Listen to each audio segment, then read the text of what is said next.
प्रियजन, आज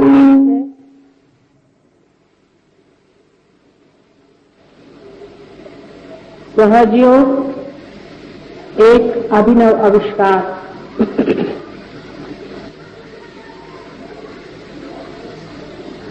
वास्तविक जो चीज स्थित है, जो है ही, उसका आविष्कार कैसे होता है।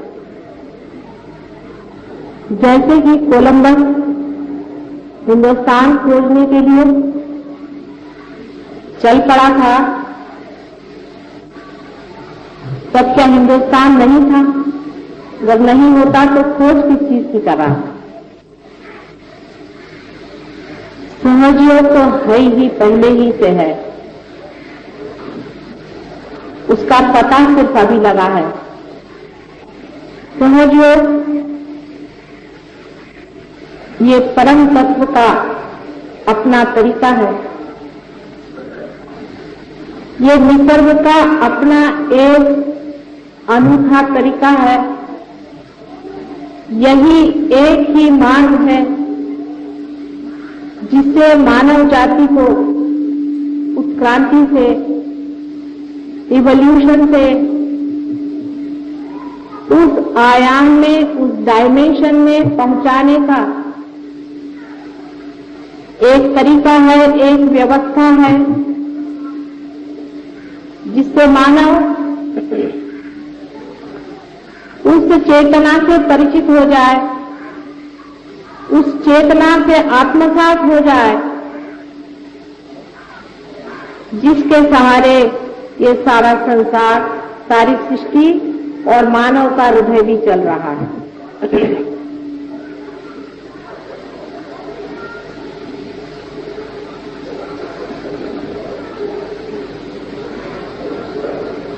बहुत कुछ इसके बारे में लिखा गया है।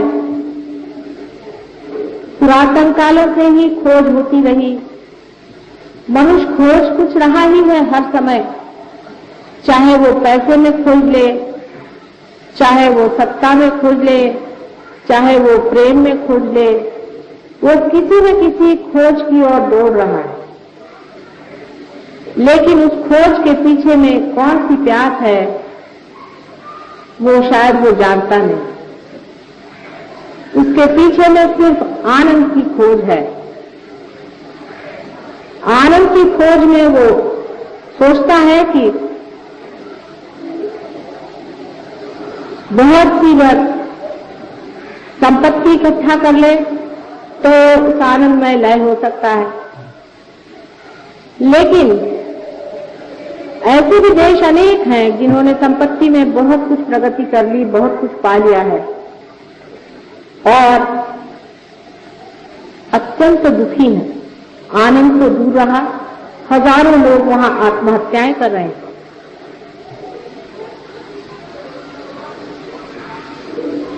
सारे खोज के पीछे में आनंद की प्यास आपको घसीटे चली जा रही है किसी अज्ञात की। सारे खोजों में ढूंढते ढूंढते जब मनुष्य हार जाता है कि कहीं मिलता नहीं, तो वो धर्म की ओर मुड़ता है।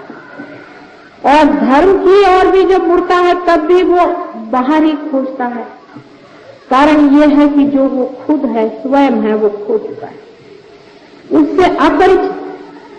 इसलिए अपने से मनुष्य भागता है, हर समय अपने से भागता है। 2 मिनट अपने साथ नहीं बैठ पाता। उसको अगर 2 मिनट अपने साथ बैठने को कहो तो वो कहता है, प्रभु ये क्या मेरे लिए सजा हो गई, जिसको आजकल बोर्डम कहते हैं। आदमी अपने से इतना क्यों उबा हुआ है? सोचने की बात है कि मनुष्य अपने से इतना क्यों जोरों से भागा चला जाता, क्योंकि वो अपने से अपरिचित है, अपने सौंदर्य से, अपने वैभव से, अपने ज्ञान से और अपने प्रेम से अपरिचित मनुष्य आनंद की खोज बाहर की ओर करते हुए दौड़ रहा है। आनंद बाहर है नहीं, वो अंदर है, आप में है। आप स्वयं आनंद स्वरूप हैं, आप परमात्मा स्वरूप हैं, ऐसा सब लोग कहते हैं। सिर्फ बातें करने से ही ये बात पूरी होने वाली है। मराठी में कहते हैं, बोला का भात बोला की तो कड़ी। चाहे हम आपको कहें कि आप निराकार को खोजें, चाहे साकार को खोजें, सो सब बातें ही बातें तो हो गई, हजारों बातें हो गई, करोड़ों किताबें लिखी गई, न जाने कितने ही जीवन बर्बाद हो गए। इंसान की इस खोज का कोई अंत नहीं।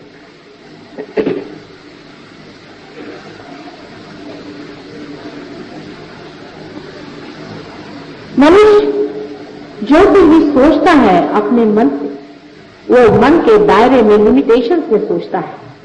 मन से परे की जो बात है वो इस मन से समझने वाली है नहीं। अब जैसा मेरा भाषण भी है, ये भी आपके लिए सिर्फ बातचीत ही है, ये भी एक बातचीत ही है, क्योंकि इस बातचीत से आप उस परमात्मा को नहीं जानते। जितनी भी इस पर मैं बात करती जाऊं, उतने ही आपके मन पे इसका बोझा बनता जाएगा। अगर मैं कहूं कि कोई बोझा न रखो, तो उसका भी बोझा बनते जाएगा।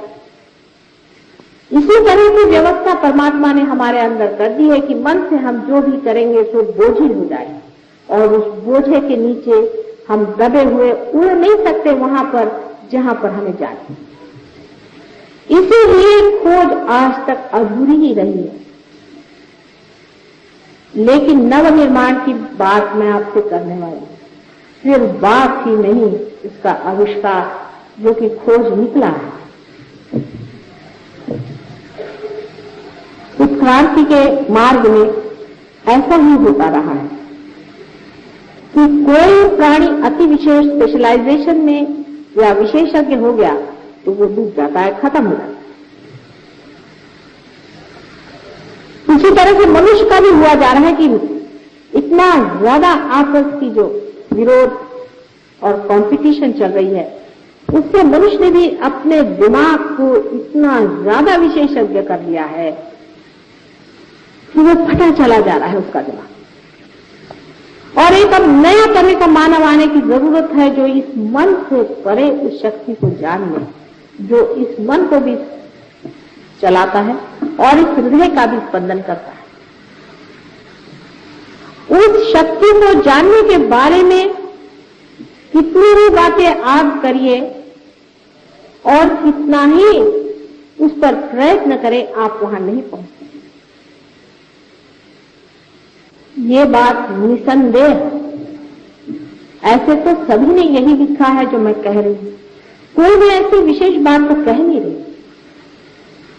नानक जी को आप पढ़ें, कबीरदास जी को आप पढ़ें, आप वशिष्ठ को पढ़ें, गुरुओं के गुरु जनक के बारे में आप पढ़ें। अपने देश में छोड़े बाहर के देशों में भी हजारों लोगों को जो पार हो चुके हजारों वर्षों से ऐसा ही लिखते आए, यही लिखते आए हैं जो मैं कह रही हूं कि जो पाना है अकस्मात अंदर होता है। लेकिन वो भी बेचारे कहते ही रह गए, क्योंकि शायद वो भी इसे खोज नहीं पाए। लेकिन जब वो नहीं खोज पाए थे, इसका मतलब ये नहीं कि वो कुछ कम थे। अगर कोलंबस हिंदुस्तान नहीं खोज पाया था, इसका मतलब ये नहीं कि वो कोई कम था। और बाद में जिन लोगों ने उसे खोज लिया है, उन्होंने कोई उनको नीचे गिराने के लिए नहीं खोजा। ये एक सामूहिक खोज रही है। आप लोग सब अलग अलग होकर के सोचते हैं, तब इस तरह से बात बहुतों के दिमाग में आती कि माता जी कुछ अलग ही बात कर रहे हैं। नहीं, मैं इन सब खोजों की खोज का ही पता आपको दे रही। आज तक अत्यंत कष्ट उठा करके न जाने कितने मानव मैंने इस पर ध्यान दिया। साइकोलॉजिस्ट ले लीजिए, बायोलॉजिस्ट ले लीजिए, बड़े बड़े साइंटिस्ट ले लीजिए, ये भी एक हद तक जाकर के हार चुके। बहुत बहुत संत और जो महंत हो गए, रियलाइज हो गए, वो लोग भी पा लिया लेकिन दे नहीं पाए। इसका कारण समय। परमात्मा के लिए समय अनंत है। हम लोग ऐसा सोचते हैं कि जो लोग पीछे हो गए और जो लोग आगे हो गए, जो मर गए तो बड़े हो गए। कौन मरा है, मैं ये पूछना चाहती हूँ। कोई मरता ही नहीं। जितने भी मरते हैं परलोक में बैठते हैं और वापस यहाँ लौट आते हैं, फिर परलोक में बैठे वापस यहाँ लौट आते हैं। प्राणी मात्र से कुछ लोग मनुष्य हो जाते हैं, लेकिन अधिकतर मनुष्य परलोक से वापस यहाँ पर और यहाँ से फिर परलोक, यही आना जाना लगा हुआ है, कोई मरता नहीं।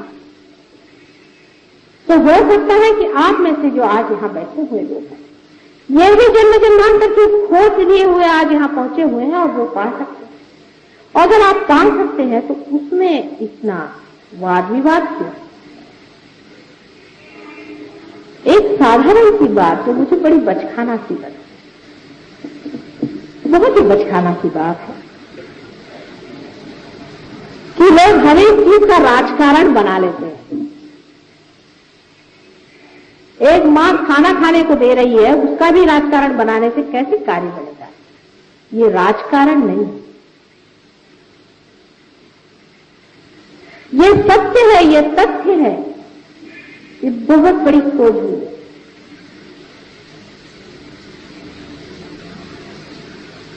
यहां पर जो लोग रियलाइज लोग बैठे हैं वो समझ रहे हैं मैं क्या कह रही हूं। धर्म की खोज में मनुष्य परलोक तक पहुंच पाया है, अभी तक परम तक नहीं पहुंचा।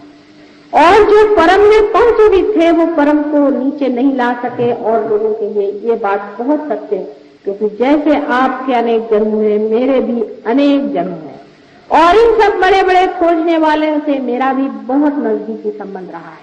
और वो मेरे जितने अपने हैं शायद आप लोगों के नहीं है। जो लोग बड़े बड़े झंडे लगाते हैं कि हम मुसलमान हैं, हिंदू हैं, ये हैं, वो हैं, वो सिर्फ एक वकीली लेकर के झूठ मूठ के आए। उनके पास कोई भी गारंटी नहीं है कि पिछले जन्म में हो सकता है जो हिंदू था वो मुसलमान रहा हो, जो मुसलमान हो वो ईसाई रहा हो। जब जन्म जन्मांतर की बात है, जब अनंत की बात है, तो सोचना भी उसी लेवल पे, उसी स्तर पे होगा। वो स्तर ऐसा है कि जो कुछ परम है वो जड़ नहीं है, जो कुछ परम तत्व है वो जड़ नहीं है, जो कुछ सती है वो ग्रोथ नहीं है, जो कुछ सूक्ष्म है वो जड़ नहीं है। इस बात को आप ठीक से समझिए। वो जड़ में प्रकाशित हो सकता है, किंतु परम जड़ में इंटरेस्टेड नहीं है, उसमें कोई दिलचस्पी नहीं है।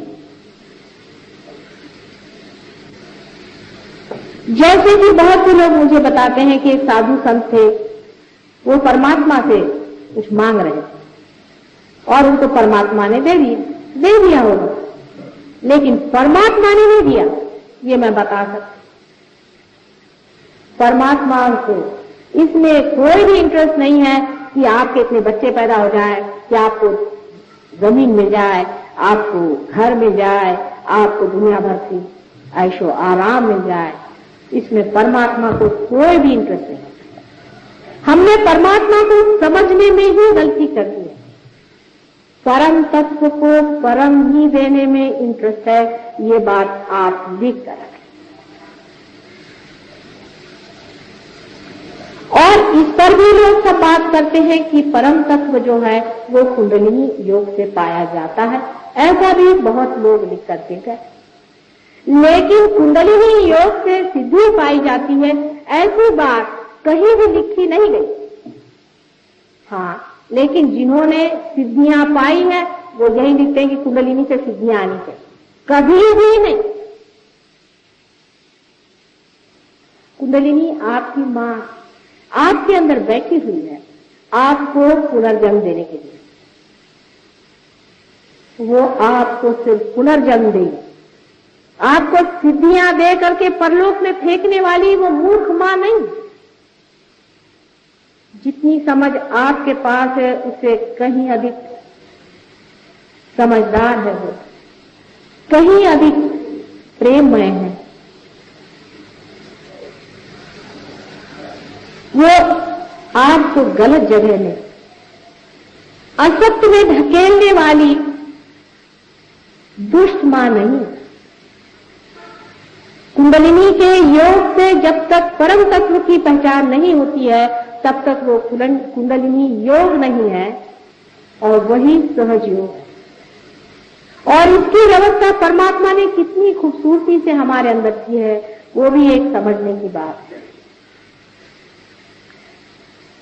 जब बच्चा मां के पेट में आता है तो जड़ तत्व से उसका सारा शरीर, मन, बुद्धि, चित्त, अहंकार सब वो बना देता है, लेकिन उसके अंदर जो प्रकाश आता है वो माथे के तालू में से, जिसे कि फॉन्टेनेल बोन अंग्रेजी में कहते हैं, नीचे उतरता है और अपना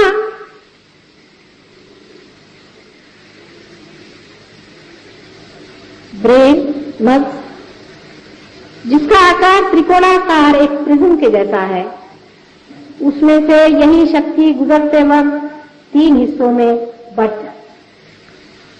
ये सब परमात्मा ने किस खूबी से किया है, ये जानने के लिए यहां अगर कोई डॉक्टर हो तो वो समझ सकता है। इसी को हम सिंपैथेटिक और पैरासिम्पैथेटिक नर्वस सिस्टम कहते हैं।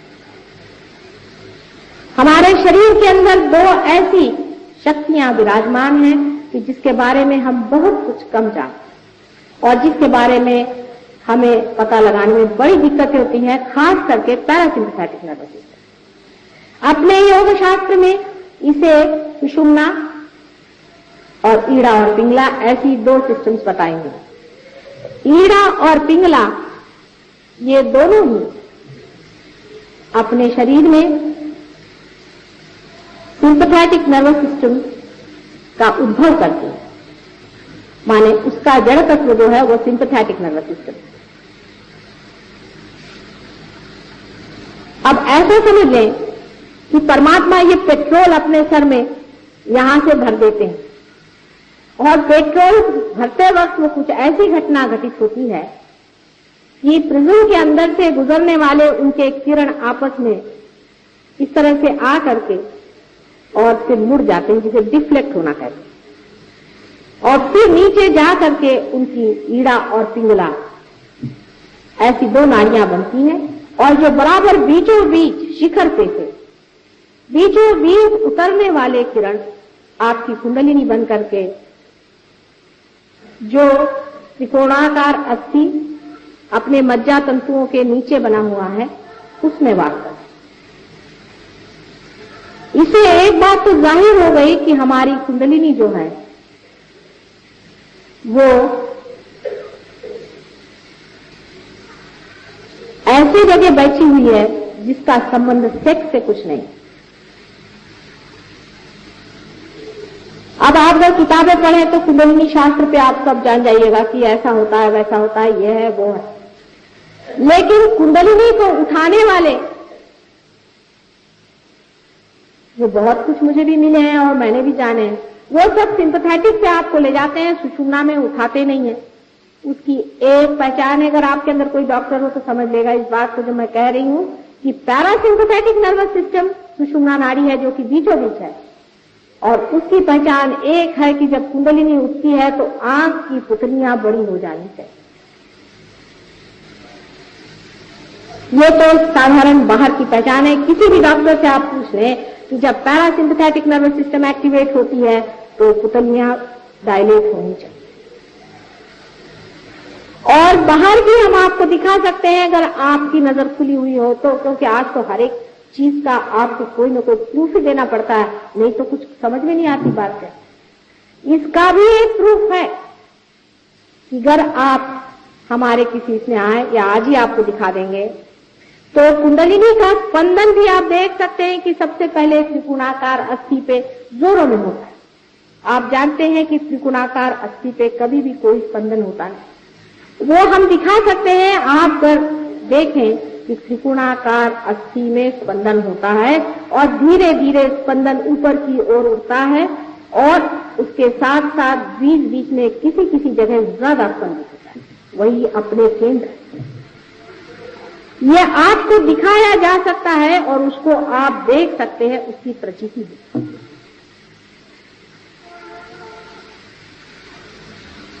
जब कुंडलिनी सुषुम्ना से उठेगी तभी आप पार हो सकते हैं, लेकिन इसके लिए परमात्मा ने न जाने क्यों एक बड़ी जबरदस्त कंडीशन लगा दी। एक बड़ी भारी अटकल है, उसमें जो देना ही पड़ेगा वो ये है कि कुंडलिनी सुषुम्ना पे तभी आएगी जब परमात्मा का असीम प्रेम उस आदमी में उतर पड़ेगा। जब तक वो प्रेम मनुष्य में उतरेगा नहीं, कुंडलिनी उठने वाली नहीं है, चाहे आप कुछ करें। वो नाराज हो सकती है, गुस्सा हो सकती है, लेकिन कुंडलिनी कभी भी नहीं उठ सकती है जब तक वो असीम प्रेम सुषुम्ना के अंदर जगह बनी हुई है। खास इसकी जगह बनी हुई है हमारे नाभि चक्र और अनाहत चक्र के बीच में एक बड़ी सी जगह बनी है। जब तक उसके अंदर ये प्रेम उतरेगा नहीं, तब तक सुषुम्ना से ये प्रवाह उठने वाला नहीं। जैसे समझ लीजिए कि दो सीढ़ियां हैं और बीच में एक सीढ़ी है, उस सीढ़ी में और हम में कुछ अंतर है, गैप। इस अंतर को आप किसी भी तरह से लांघ नहीं पा रहे। उसमें कोई पुल नहीं है जिसको आप लांघ कर जाएं। और ये दो सीढ़ियां बराबर ईड़ा और पिंगला नीचे जमीन पर लगी हुई। सिंपैथेटिक नर्वस सिस्टम की लेफ्ट और राइट, ये दोनों ही जमीन पर लगी हुई हैं और बीच वाली आधांतरी लटकी हुई है जो परम में पहुंचा। आप सिंपैथेटिक नर्वस सिस्टम की जो दोनों सीढ़ियां हैं, अगर कोई साइकोलॉजिस्ट हो तो मेरी बात समझ सकता है। वो एक जो लेफ्ट हैंड की तरफ में है, दाहिने ओर है, वो आपको पहुंचा देती है ईगो में, अपने अहंकार। और जो राइट हैंड साइड में है वो आपको पहुंचा देती है आपके सुपर ईगो में प्रति अहंकार। ये दोनों मिलकर के हमारे माथे पे छा जाते हैं, जैसे कि कोई बलून ना हो उस तरह से ऊपर आ जाते हैं और आ करके इस जगह में जहां हमारा तालू होता है उस पर दोनों आ करके मिल जाते। कभी कभी तो ये पूरे सारे सर पे ही छा जाते हैं। कभी तो प्रति अहंकार जबरदस्त होता है और कभी अहंकार। जो भी ज्यादा जबरदस्त होता है वो हमारे दिमाग पे छाया हुआ और आ करके वो हमारे इस मार्ग को रोक देते हैं, बंद करते हैं। अब जो पेट्रोल हमारे अंदर पैरासिम्पैथेटिक नर्वस सिस्टम से भरा गया था, कुंडलिनी से भरा गया था, वो उसका स्रोत बंद हो गया। अब हम अलग हो गए, अब हम सेल्फ हो गए। हमें लगा कि भाई हम कोई हैं। अब अहंकार शुरू हुआ, हम हैं। अब यही भागने का, अपने से भागने का कारण, क्योंकि हम जो हैं वो हमको हम जानते ही नहीं कि हम क्या। आप मेरी ओर इतना चित्त लगाकर सुन रहे हैं, मैं आपकी ओर अपना चित्त नहीं लगा सकती। मैं कहूं आप अपनी ओर चित्त लगाएं तो आप लगा ही नहीं सकते हैं, क्योंकि आप कट गए उस स्रोत से जो आप हैं।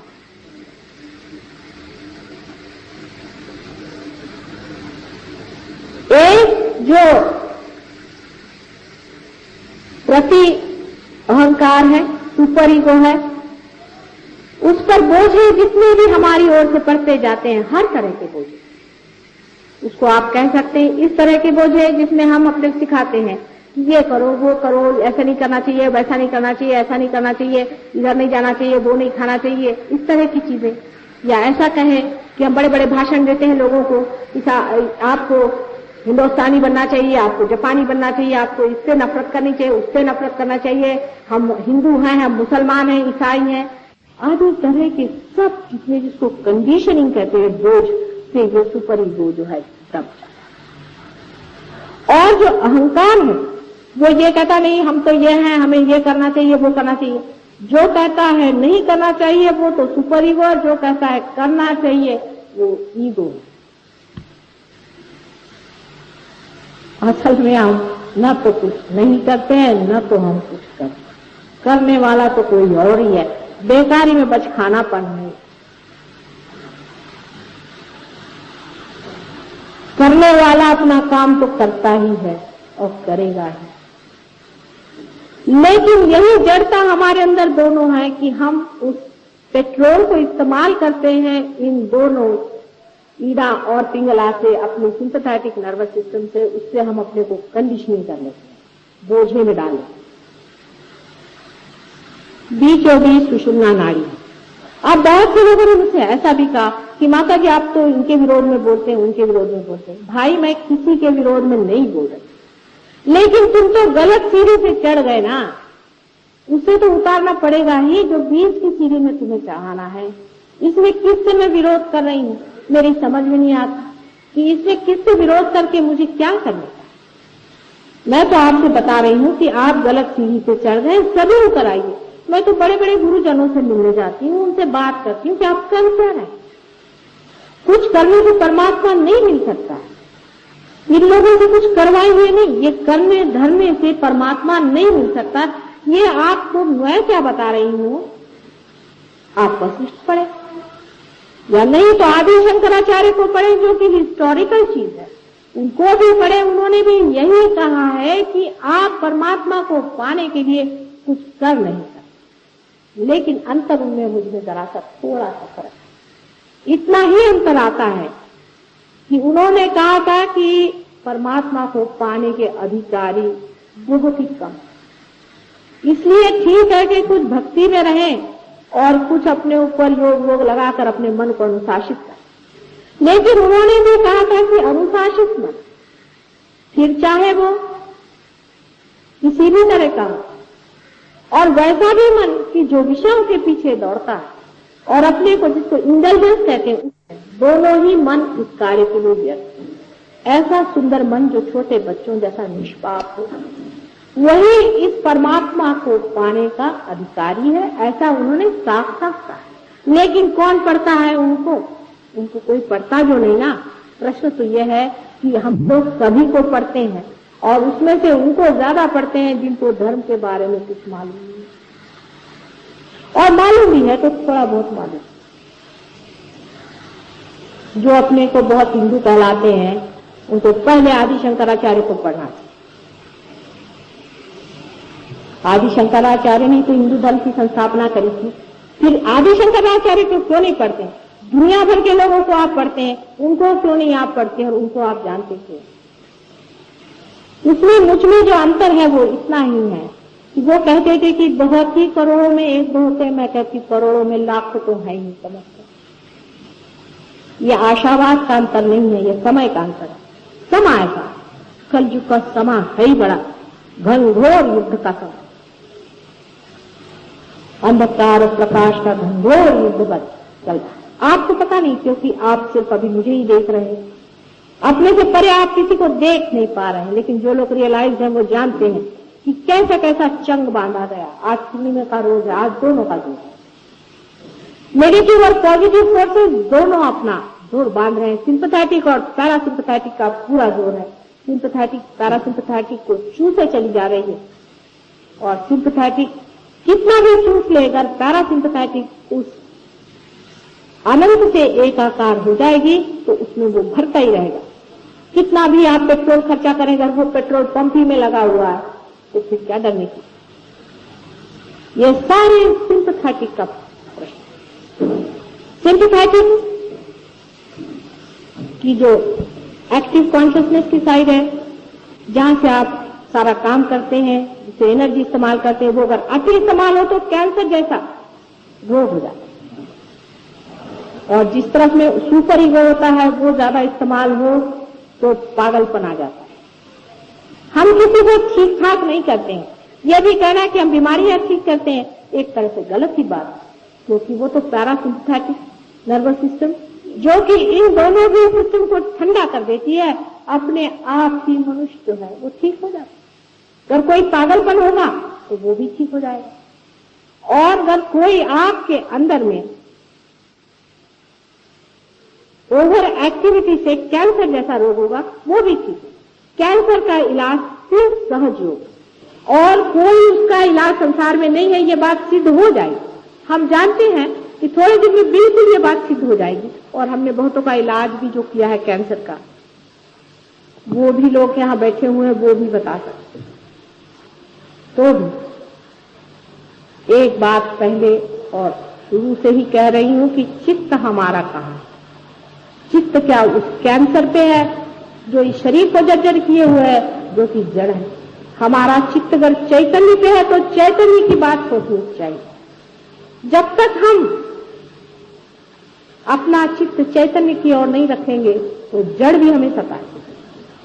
सारा काम चैतन्य का, जड़ता का कोई काम ही नहीं। हमको इतनी आदत जड़ता की हो गई है, इतनी आदत जड़ता की हो गई है कि मनुष्य छोटी छोटी जड़ बातों से फिसल जाता है।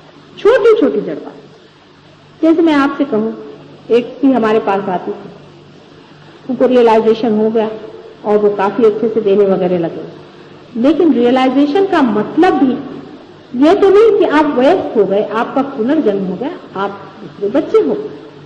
अब उनको आगे बढ़ना चाहिए, उस पर उनका चित्त, मेरा लड़का जो है वो ठीक हो जाए, मेरे बच्चे जो है वो ठीक हो जाए, मेरा पति जो है उनका ठीक हो जाए, फिर थोड़ी देर मेरे पैसे का मामला ठीक हो जाए। चित्त कहाँ है? चित्त आप रियलाइज हो गए तो भी चित्त वही है जिसे आप छोड़ के आए हैं। जिसने चैतन्य पे चित्त रखा है वो बहुत ऊंचा उठ गया है। आपके बीच में भी ऐसे लोग बैठे थे जो बड़े ऊंचे, सब देवता स्वरूप है। ये लोग वंदनीय है। यही देवताएं हैं, इन्हीं को देवता कहना चाहिए जिनका रीबर्थ हो। बेकार की बातें करने वाले लोगों से झगड़ा करने की किसी को भी कोई जरूरत नहीं। जिनको आना हो आए, नहीं आना हो नहीं आए, उनसे झगड़ा करने और वाद विवाद करने का आज समय रह नहीं, क्योंकि वो लोग वाद विवाद ही करते रहेंगे। क्योंकि शंकराचार्य ने भी कहा था ना कि निम्न कोटि के लोग हैं, उनको तो ठीक है वो अपने किसी तरह से अपने मन को अनुशासित करें और किसी तरह से अच्छे से रहें, चोर चकोरी से बचे, एक अच्छे सामाजिक घटक बन के रहे। किंतु परम में पाने वाले लोग, परम की ओर दृष्टि रखने वाले लोग, ऐसी चीजों से संतुष्ट होने वाले नहीं। जब तक परम आपने पाया नहीं, आपको मेरे ऊपर भी बिल्कुल विश्वास नहीं करना चाहिए। इस ढकोसलेबाजी की बिल्कुल जरूरत है। किसी भी चीज आपको कोई भी बताए, आप खुद विश्वास न करके पहले अपने अंदर पा लीजिए, तभी आप मेरे ऊपर भी विश्वास। यहां कोई बाजार खोलना नहीं है, पैसा कमाना नहीं है, नाम कमाना नहीं है, सिर्फ मुझे यहां मनुष्य का परिवर्तन करने का है। और इस जन्म में नहीं हुआ तो अगले जन्म देख लेंगे, हम तो हमें अनंत में ही रहने की आदत थी। लेकिन अब भी ये सोच लेना चाहिए कि जो कोई मर चुके तो मर चुके हैं, उनकी बातें लेकर के न दोहराइए, चित्त अपनी ओर रखिए। शायद हो कि उनमें से आप एक हो जिन्होंने कुछ कुछ लिख दिया था, हो सकता है कि आप ही वो बड़े भारी लोग हो जिन्होंने कि बहुत कुछ लिखा और आज फिर यहाँ जन्म लेकर के आए हैं अपना दावा लेने। जो हो चुका तो भी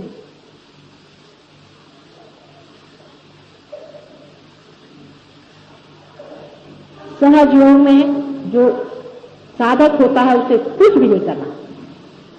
जो डूब रहा है पानी में वो कुछ न करे तो अच्छा है, लेकिन बाकी के तैराक लोग उसे बचाते हैं और उसे उठाते हैं। यही साधारण तरह से सहयोग आप समझिए। जो लोग अपने सूत्र पे उतर गए हैं, जो लोग पार हो गए हैं, जो अपने अंदर एकाकार अपनी शक्ति से हो गए हैं, वो ही सब कुछ करेंगे। आप शांत बैठिएगा जो अभी तक पार नहीं है।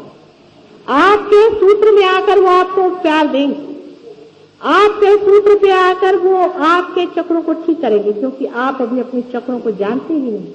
जब आप पार हो जाएंगे तब आप मेरी बात जानिएगा कि हाँ यहाँ चक्र है, ये चक्र घूम रहा है, वो चक्र चल रहा है, उनका ऐसा चक्र है।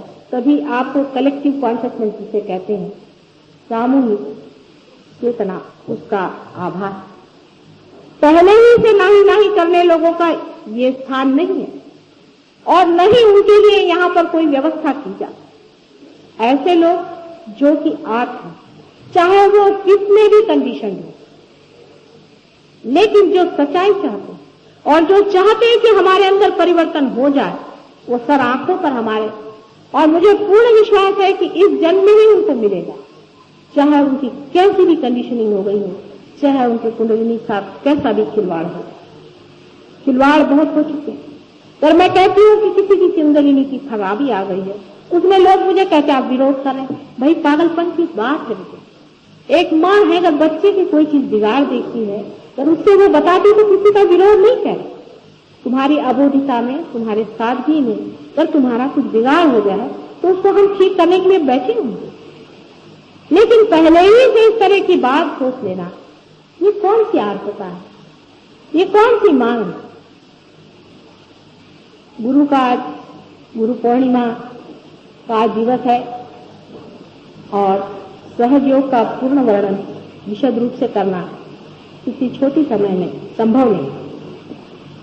मेरा आज विचार था कि काफी विषय पे मैं कह सकूंगी, लेकिन मैं जानती हूँ ये विषय अत्यंत विशद है, सागर के, और मेरे अनेक ध्यान के क्लास में मैंने लोगों से बताया है। इतना ही नहीं, जो लोग रियलाइज हैं वो उस स्तर पे आ गए हैं कि इस बात को समझ सकते, क्योंकि उनके हाथ से वो प्रवाह, वो आनंद लहरियां बह रही हैं, वो प्रेम की लहरियां बह रही हैं, जिससे वो समझ सकते हैं कि कलेक्टिव कॉन्शियसनेस क्या है, सामूहिक चेतना क्या है। इसको भी समझना चाहिए कि ये कौन सी चीज। अभी बहुत से लोग आप में ऐसे भी होंगे जो मेरी ओर हाथ करके बैठे तो आपके अंदर ऐसा लगेगा जैसे हाथ थरथरा रहे हैं, कपकपा रहे हैं, आपको ऐसा लगेगा। अब उससे लोग कहेंगे कि नहीं हमें वाइब्रेशंस आ रहे हैं। वो वाइब्रेशंस नहीं है, वो तो आप हमारे विरोध में हैं। आपके अंदर कोई चीज हमारा विरोध कर रही है पूरी समय। ये जो हम प्यार आपको दे रहे हैं उसके विरोध में थरथरा रहा है। ये आप हमारे विरोध में खड़े हैं इसलिए आप थरथरा रहे हैं, वो वाइब्रेशन। और वाइब्रेशन तो तभी हम मानते हैं जिस वक्त आपके सहस्त्रार का चलना रुक। कबीरदास जी ने कहा है कि शिखर पर अनहद बाजे। शिखर पर अनहद की आवाज आती है, माने हृदय में जो स्पंदन है वैसी आवाज आने लगती है। वो तो हुई जब तक टूटा नहीं। जब टूटने पर सारी आवाज टूट करके, सारी ही आवाज टूट करके आप परमात्मा से एकाकार हो जाए, तब न कोई आवाज आती है, न कोई चीज दिखाई देती है, न कोई चीज दृश्यमान है। बहुत से लोग कहते हैं कि हमें दिव्य दृष्टि है, हमें दिव्य फलाना है। ये सब स्थिति दृष्टि से क्या होता है? दृष्टि से क्या मिलने वाला? दृष्टि से ही अगर सब कुछ मिलने वाला होता तो फिर खोज का है। इस दृष्टि से मिलने वाला वो नहीं और इस कान से सुनने वाला वो नहीं, किंतु वो जानना है अंदर से। जिसने उसे अंदर से जाना है वही उसे समझ सकता है। दृष्टि से क्या बहुतों को दिखाई देते हैं, बड़े बड़े करिश्मे दिखाई देते हैं, बड़े बड़े लोगों को चित्र दिखाई देते हैं। मुझे बहुत से लोग आकर बताते उसको चमत्कार। मैं कहती बेटे इससे परे परमात्मा, ये सब परलोक सब मरी हुई थी, इससे परे परमात्मा एक अनुभव, ये एक अनुभव है, इससे परे परमात्मा है। इसे छोड़िए, सबको छोड़ के निराकार में जब आप एकाकार परमात्मा से होंगे तब इन सब चीजों का अर्थ लगेगा जो साकार बनी बैठी।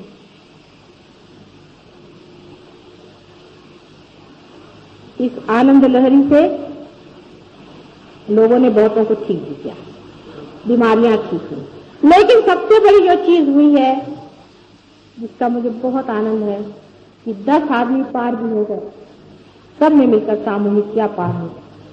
अब आप ये कहेंगे कि इतने जल्दी कोई पार क्यों होता? नहीं होते, बहुत से लोग नहीं होते। 4-4 साल लोग हमारे पास आ रहे हैं, बहुत बड़े बड़े लोग हैं। कोई तो बड़े भारी मिनिस्टर साहब है, कोई गवर्नर साहब है, कोई कुछ है। नहीं होते तो नहीं होते, हम उसे क्या करें? हमें किसी से पैसा तो लेना है नहीं कि आप 2000 रुपया दे दीजिए हम पार कर दें, सर्टिफिकेट दे दें। ये जो नहीं हुआ सो नहीं हुआ, भाई हुआ तो हुआ। अभी हम अमेरिका गए थे, वहां पर एक साहब बहुत बड़े राजा हैं, वो कहीं वहां मिले, वो हमारे साथ हैं। वो हमसे कहने लगे कि माता जी ये क्या आप जो आता उसको पार कहते, हमको नहीं कहते, हमने क्या किया? मैंने कहा बेटे हम तुमसे कुछ कहेंगे नहीं क्योंकि तुम्हें दुख होगा। तुम धर्म के ऊपर में इतना लेक्चर होते, तुमने कभी धर्म में उतरे हो क्या? ये रात दिन तुम जो अपनी जान को मारे ले रहे हो, ये किससे मारे? तुम जरा इसे छोड़ो, थोड़ा सा परमात्मा पे छोड़ो, 4 दिन बीत गए, उसने कहा भैया आपको हम मान गए। हम इंडिया में गए तो सब लोगों ने हमसे कहा कि तुम तो भैया एकदम पार हो और तुम हमारा कार्य करो, तुम हमको रुपया दो और ये करो। सबने हमें सर्टिफिकेट दिया। मैंने कहा मेरे पास नहीं चलता बेटे, क्या करो? वो तो जो होएगा तो होएगा, इसमें किसी की चापलूसी, किसी की रिकमेंडेशन कुछ नहीं चलता। ये इतना अल्ट्रा मॉडर्न है कि इस पर किसी का असर नहीं चलता। जो होगा तो होगा, जो नहीं होगा तो नहीं। अब जो नहीं हुआ वो नाराज हो जाते हैं और मेरे खिलाफ जाकर के कुछ बोलने लग जाते। बोले अब हम क्या करें, नहीं हो रहे तो भाई हम तो चाहते हैं कि सबको वो रात दिन मेहनत कर रहे हैं कि आप लोग हो जाए, लेकिन आप नहीं होते उनसे हम क्या करें, आपकी रुकावट। ये भी सोचना चाहिए कि कोई हो गया कहते, किसी को नहीं कहते, और सब लोग कहते कि हाँ हो गया। जितने भी खड़े कहते हाँ हो गया तो वो, और सब लोग कहते नहीं इसका सहस्रार चल रहा है, माने सबका ही चल रहा है, उसको भी कोई तो सकते हो ना। बीमारी को ठीक करना सहयोग का कार्य नहीं, ये जान लेना चाहिए। क्योंकि बहुत से लोग ये कहते हैं कि उन्होंने भी ठीक किया, उन्होंने भी ठीक किया। क्या हो, कैसा क्या पता है? सहयोग से सिर्फ कुंडलिनी की जागृति और परमात्मा को पाने की बात है और कोई नहीं है। और ये कार्य जो है इसका आप जड़ से संबंध मत जोड़ो, कभी भी इसका जड़ से संबंध जोड़ करके इसको जड़ में नहीं आता, क्योंकि बीमारियां तो 1000 तरह से ठीक लोग करते। आपने सुना होगा डॉक्टर लैंग, एक आदमी था लंदन में, बहुत बड़ा डॉक्टर, वो मर गया अकस्मात। तो मर गया, उसकी इच्छा अतृप्त थी। तो एक सोल्जर था वियतनाम में, उसके सुपर ईगो में वो घुस गया, उससे कहने लगे कि तुम लंदन चलो मेरे लड़के के घर। जब वहां पहुंचे तो उन्होंने उनसे कहा कि तुम उनसे कहो मैं आया हूं तुम्हारे अंदर। तो लड़के ने कहा इसका क्या विश्वास। तो उन्होंने सब उसको बताया, जो कुछ भी उनके बीच में गुप्त वार्ता सीक्रेट हुए थे सब बताए। उसको विश्वास हो गया। तो उसने कहा कि तुम फिर से मेरा शुरू करो ऑर्गेनाइजेशन, मैं तुम्हारी मदद करूंगा, क्योंकि यहाँ परलोक में बहुत से डॉक्टर्स हैं जो मैनिफेस्ट करना चाहते हैं, जो अवतरित होना है।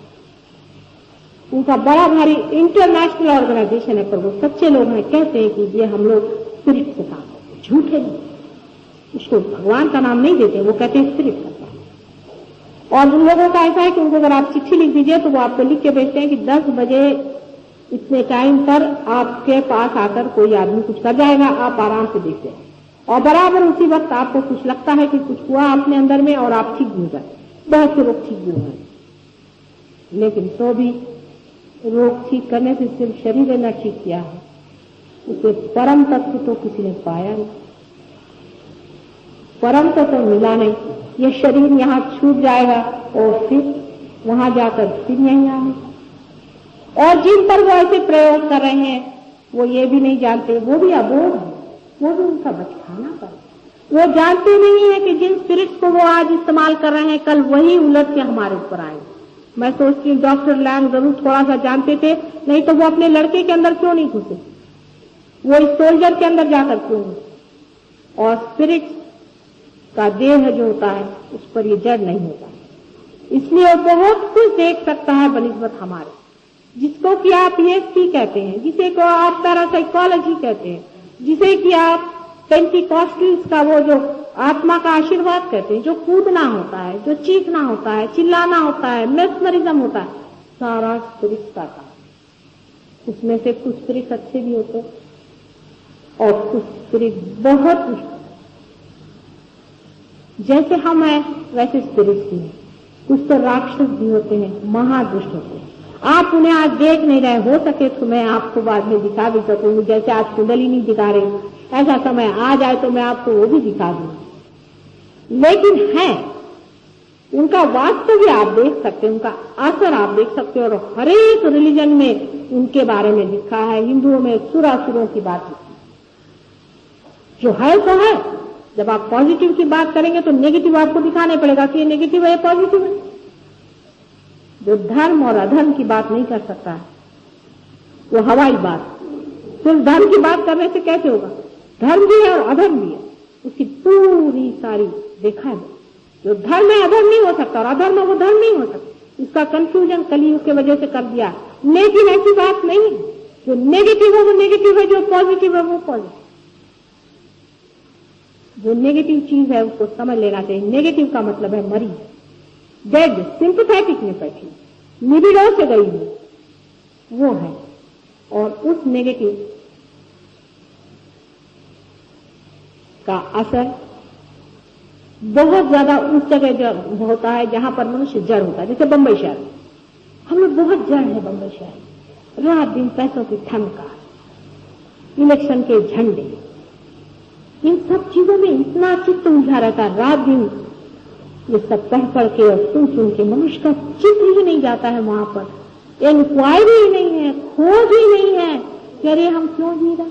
क्या यही सब पढ़ने के लिए उसे गुंडे ने वहां मारा, वहां जाके निदर्शन हुए, उन्होंने जाके उनकी बुराई करी, उन्होंने जाके उनसे ऐसा किया? क्या यही सब पढ़ने के लिए हम संसार में हैं? मनुष्य का विचार नहीं करने जाता। इस जड़ तत्व से बहुत बच के नहीं, लेकिन ये जड़ तत्व तो आपका अपना घिराव है। इसके अलावा भी कलेक्टिव सबकॉन्शियस है जिसे कहना चाहिए परलोक है, और उससे जो नुकसान हो रहे हैं वही नुकसान सबसे ज्यादा हमारे सहयोग में है। और जिस आदमी पर ऐसा कुछ हो गया हो उसके लिए बहुत कठिन हो जाता है कि वो सहयोग में परमात्मा को पाए। इसमें दोष हमारा नहीं दिखे। सच बात है, हमारा इसमें कोई भी दोष नहीं। दोष ना आपका है ना हमारा है, थोड़ा आपके कर्मों का जरूर होगा। नहीं तो आप ऐसी जगह क्यों गए जहां पर जा करके आप पर ऐसा दोष लगे।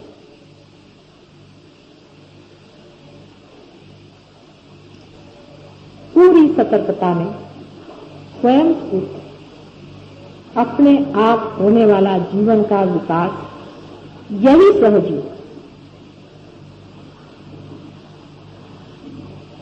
भूत प्रेत स्पिरिट संत भी, इनसे आप परम नहीं पाए। वो मरे हुए लोग हैं। परम सिर्फ जिंदा में ही आ सकता है। मरे हुए में अगर आता तो क्यों वो यहां आ रहे हैं हमारे ऊपर, वहां क्यों नहीं बैठते? जिंदा होना चाहिए। आदमी जब तक जिंदा नहीं होगा, सतर्क नहीं होगा, उसकी चेतना जब तक पूरी तरह से जागरूक नहीं होगी, तब तक उसके अंदर सहयोग नहीं हो सकता। पूर्ण जागरूकतावस्था में जो चीज आप पाते हैं वही परम है। समाधि में लोग सोचते हैं कि आंखें ऊपर हो गई, गुल हो गए, हम 2-2 घंटा बैठे हुए हैं। ये सहयोग से नहीं होने वाला। ये सब आपका सबकॉन्शियस, जिसे कि मैं कहती हूँ मृत लोक है, उसमें आप उतर रहे हैं। उससे कोई भी आपको चिरस्थायी फायदा नहीं है। जिस मनुष्य को परम पाना है उसको सोच लेना है कि जो मैं सतर्कता में, पूरी स्वतंत्रता में पाऊंगा वही मैं पाऊं। पूरी स्वतंत्रता आपको, यहां तक किसी भी तरह का भक्ति भाव मेरे प्रति न हो, बिल्कुल नहीं होना चाहिए। जैसे एक साधारण सौम्य स्त्री होती है वैसे ही मैं घर गृहस्थी की एक साधारण स्त्री हूं, ऐसा ही समझ लीजिए। कुछ विशेष हूं ये सोचना ही नहीं, ऐसा ही सोच के आइए। ये स्वतंत्रता भी होनी चाहिए, तभी आप पाएंगे। चाहे आप 10 हो, चाहे आप 1 हो, हमारे लिए काफी। इसके नंबर से नहीं होता, हालांकि नंबर बढ़ाना होगा, नंबर जरूर बढ़ाना होगा, इसमें कोई शंका नहीं। कार्य जोरों में अगर हो जाए तो हो सकता है, हालांकि परम ऊपर से बाहर चला जाए। एक नव निर्माण के लिए, एक नई चेतना के लिए, एक नए तरह के मानव की उसने व्यवस्था की हुई है इस पैरासिम्पैथेटिक की जगह। एक प्रेममय, एक ज्ञानमय, एक सौंदर्यशाली मनुष्य की रचना होनी ही पड़ेगी और होके ही। आप लोगों ने इतनी देर तक मेरा भाषण सुना है। गुरु पूर्णिमा के दिन मुझे यही कहने का है कि इस जन्म में मैं गुरु हो गई हूं, और तो किसी जन्म में ये कार्य नहीं किया था। पहली मर्तबा गुरु का कार्य करना पड़ा। शायद हो कि मां को ही गुरु होना पड़ता है, ये कलयुग का मामला है। इसलिए नितांत परमात्मा की जो भी शक्ति है वो किसी मां के ही हृदय से बहे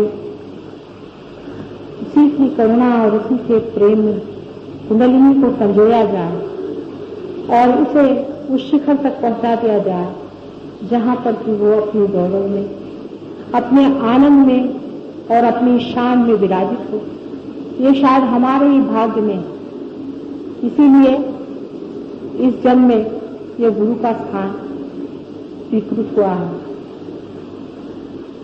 माँ गुरु बन जाए ऐसा कहीं होना बड़ा कठिन है, क्योंकि माँ अत्यंत कोमल होती है। गुरु तो मार भी देगा, पीट भी देगा, डांट भी देगा, लेकिन माँ एक भी कठिन शब्द बोलते वक्त उसके हृदय में कसोटती है, तकलीफ होती है बहुत। और जब वो देखती है कि मेरे बच्चे कितने साधना से आए हुए हैं और इनको किस तरह से इनको संजो करके संभाल के प्यास उस किनारे ले जाना है,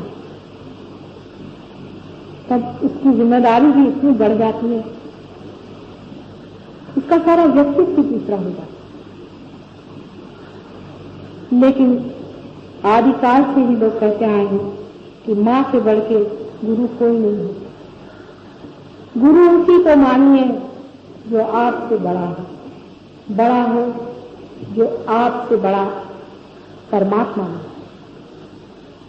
रामदास स्वामी ने गुरु के बारे में ऐसा कहा था कि गुरु उसे मानिए कि जो स्वयं तो पारस है ही, दूसरों को छूते ही वो सोना नहीं बना देता उसे, पर पारस बना देता।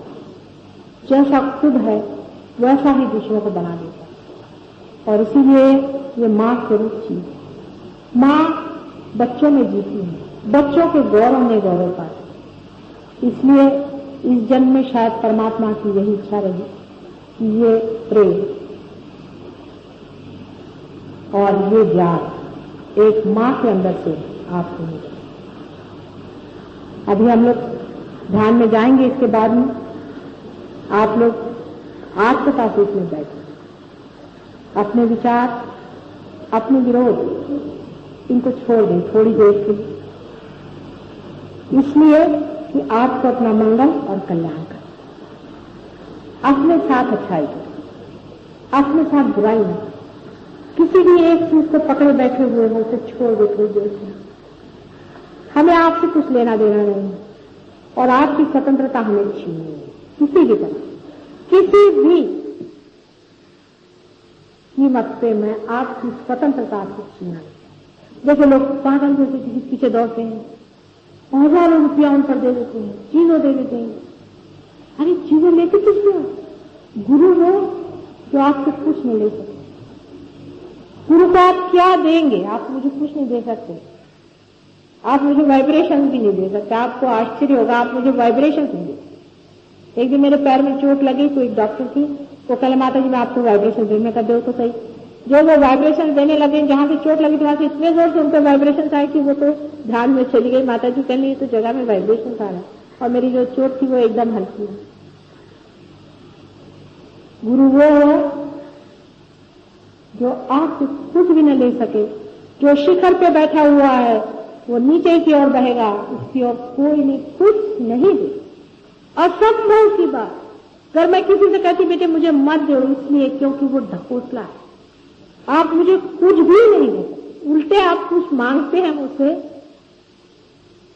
सारा की सारा व्यक्तित्व जो है वो खोल उठता है और इतने जोर से अंदर से सारी की सारी प्रभावशाली शक्तियां दौड़ने लग जाती हैं कि किस तरह से इस प्रेम से इस बच्चे को मैं संभाल। जरा सा कोई कुछ मांग ही ले, परम परम मांगिएगा।